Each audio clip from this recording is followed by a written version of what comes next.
Namun yang perlu kita perhatikan di sini, mana masalah khilaf yang merupakan ijtihadiyah? Tidak semua masalah khilaf ijtihadiyah.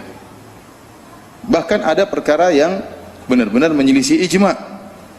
Di sana adalah masalah khilaf namun menyelisih ijma' ulama, atau masalahnya sangat lemah sehingga tidak bisa dipandang dan boleh diingkari. Contohnya seperti sebagian ulama Hanafiyah, contohnya menyatakan bahwasanya ya, bir kalau dibuat dari selain anggur maka tidak mengapa. Khamar kalau dibuat dari selain anggur maka tidak mengapa. Ini pendapat yang salah meskipun dikatakan oleh sebagian ulama. Kenapa? Karena jumhur ulama menjelaskan, dalil sangat tegas bahwasanya kullu muskirin khamr, setiap yang memabukkan adalah apa? Khamr. Pendapat ini meskipun diucapkan oleh sebagian ulama Hanafiyah, namun jelas-jelas menyelisihi dalil yang tegas. Oleh karenanya kalau ada orang yang mabuk gara-gara minum khamr yang terbuat misalnya dari selain khamr, tetap aja dapat hukuman. Ini khilaf yang tidak dipandang seperti ini. Contohnya lagi seperti pendapat yang mengatakan tidak perlu wali dalam nikah.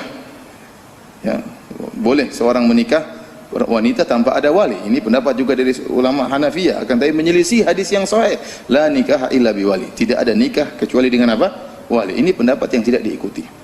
Contohnya khilaf yang tidak ada kemudian dimuncul-munculkan sekarang. Dan ini banyak contohnya. Seperti di Indonesia lagi ramai sekarang misalnya masalah jilbab.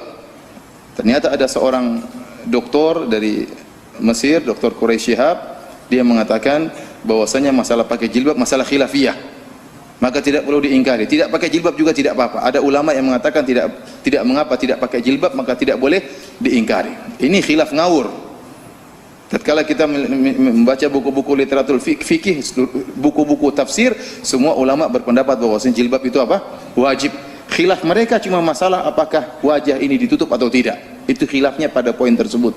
Bukan masalah rambut ini aurat atau tidak. Semua ulama sepakat bahwasanya rambut adalah aurat yang harus ditutup. Ternyata saya telusuri perkataan Dr. Quraish Shihab ini, dia kembali kepada perkataan mufakir Islami di zaman sekarang ini, orang liberal yang mengatakan ini masalah khilafiyah, ya.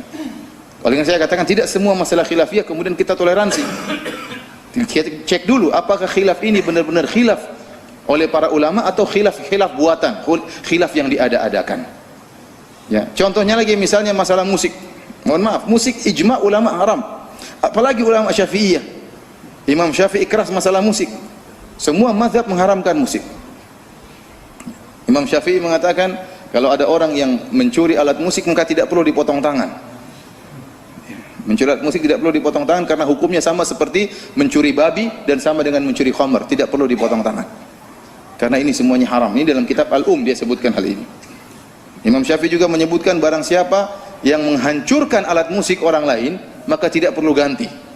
Hukumnya sama seperti menghancurkan khamr dan menghancurkan apa? Membunuh babi orang lain misalnya. Ini tidak jadi masalah. Oleh karenanya timbul sebagian orang sekarang mengatakan masalah musik khilafiyah. Kita bilang masalah musik memang ada segelintir ulama yang membolehkan, namun dia menyelisih ijma' ulama. Oleh karenanya perlu kita cermat dalam hal ini, kita melihat mana masalah yang benar-benar khilaf, mana yang bukan khilaf, mana yang bukan khilaf. Karena kalau kita membuka lebar semua masalah khilaf itu boleh toleransi, maka terlalu banyak yang ditoleransikan. Akan ada pendapat seperti ada saja ulama yang mengatakan boleh nikah mut'ah. Ini tidak boleh seperti ini. Kalau kita cari-cari ulamanya ada yang mengatakan nikah mut'ah itu boleh. Kalau kita cari-cari ada ulama yang mengatakan riba itu boleh. Riba yang tidak boleh cuma riba nasi'ah. Riba al-fadl, bunga bank tidak jadi masalah. Ada ulama pendapat ini, pendapat yang lemah, tidak kita boleh ingkari. Kenapa? Pendapatnya sangat lemah, menyelisihi dalil yang tegas. Ada juga ulama yang mengatakan riba itu hanya pada emas dan perak. Kalau uang kertas tidak ada ribanya. Ada juga pendapat demikian, maka kita tolak. Seperti pendapat-pendapat yang menyelisih ijma' atau pendapat-pendapat yang lemah, maka ini khilaf yang tidak boleh kita pandang dan kita berhak untuk mengingkari.